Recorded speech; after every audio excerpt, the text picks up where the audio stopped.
नमस्कार विद्यार्थी मित्रांनो, अभ्यास करूया या चॅनलवर तुमचं स्वागत आहे. विद्यार्थी मित्रांनो, आपण आज कर्मवीर विद्या प्रबोधिनी रयत गुरुकुल प्रकल्प 2023-24 विषय सराव परीक्षा क्रमांक 3 इयत्ता 7वी तर आपण हा पेपर पाहणार आहोत. तर चला सुरुवात करूया.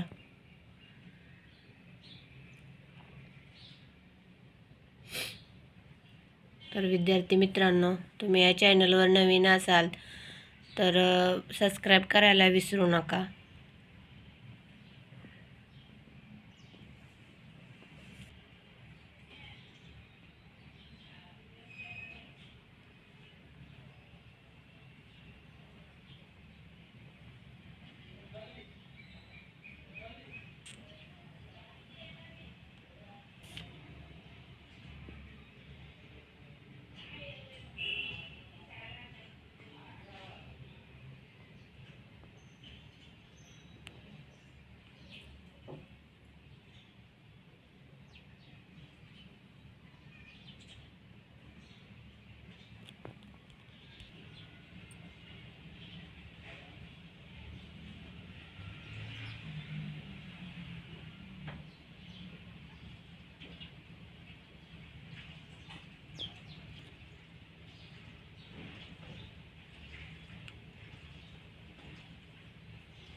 तर विद्यार्थी मित्रांनो, असा आपण कर्मवीर विद्या प्रबोधिनी रयत गुरुकुल प्रकल्प 2023-24 इयत्ता 7वीची विषय सराव परीक्षा क्रमांक 3 हा पेपर पाहिलेला आहे. तर विद्यार्थ्यांनो, या चॅनलवर नवीन असाल तर सबस्क्राईब करायला विसरू नका. हा व्हिडिओ शेअर करा, लाईक करा आणि व्हिडिओ शेवटपर्यंत बघितल्याबद्दल विद्यार्थी मित्रांनो तुमचे खूप खूप धन्यवाद.